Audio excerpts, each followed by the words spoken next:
ndoa.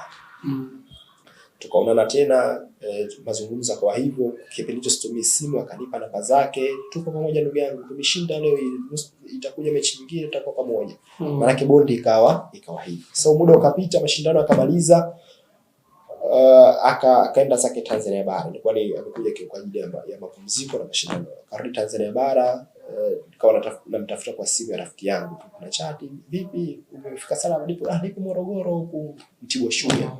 Sawa, tuko pamoja, haina shida. Kawa hivyo. Karudi akaniambia sasa muda umepita, gap limepita. Ananiambia sasa unafanya issue gani? Nikamwambia mimi nimemaliza hapa, lakini nataka nipate sehemu yote ya riski, maisha yaendelee. Usikae huku, usikae shamba, usikae huku. Mbali na mji, Maungano. Usikae mbali na mji, kipindi hicho kuja kuwa zaidi. Usikae huko mbali na mji. Nikamwambia sawa, sasa tunafanya vipi? Kwa kuanzia mimi na rafiki yangu anashughulika na mambo ya juice za matunda na ndege. Nitakuunganisha naye, uwe unaenda kuchukua juice, ukauze sehemu, kutafuta sehemu uuze juice. Ukimaliza asubuhi uende saa 3 mpaka saa 11 ufunge, rudi zako home, tafute gari rudi home. Yaani wakati huo tayari umemaliza kusoma? Nimaliza kusoma. Yes, kwa kukaa maskani na mambo mengine, tukafanya conservation, akaniunganisha na mtu. Tukaenda siku ya kwanza, jamaa akanipokea vizuri. Kwa vipi? Huyu basi tutamtafutia space. Tukaenda space ya kwanza, ilikuwa ni raha leo pale. Tukakosa. Manispaa mambo.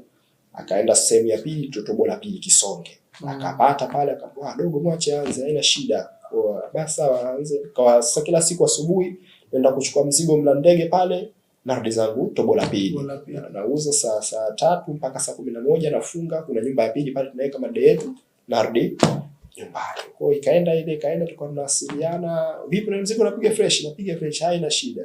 Ikaenda muda ukapita, akasema nataka kufanya nini? Nikamwambia mimi napenda mpira. Na kujua kama unapenda mpira. What next sasa? Kwa mimi nataka ni kama mwandishi wa habari, yani napenda kuhoji nizungumze mpira kama hivi. Unaweza hadi hoji. Kama unafanyia sasa jeba baada yani hapo mmeonana. Tuonana. Ili lako baada ya kufeli Simba, Azam kukuzuia na mambo mengine. Hapo nje uwezo wangu si akaona ile confidence akasema sawa. Changa alafu kwa nakumbuka pesa yangu ya kwanza kusoma chuo certificate elimu ya uandishi wa habari alinichangia yeye kwa asilimia kubwa. Zile nilikuwa nauza juisi na nakumbuka alinipa pesa kama 600,000, nikatafuta vibugu na mkoba nikaanza chuo. Lakini kwa bado na Maungano.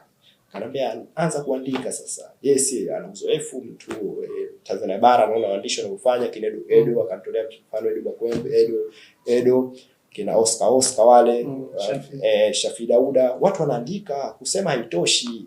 Unatakiwa uandike. Kwa anajifunza hivyo, unaandika kwenye buku kwanza, alafu na kikopea kile naandika kwenye simu na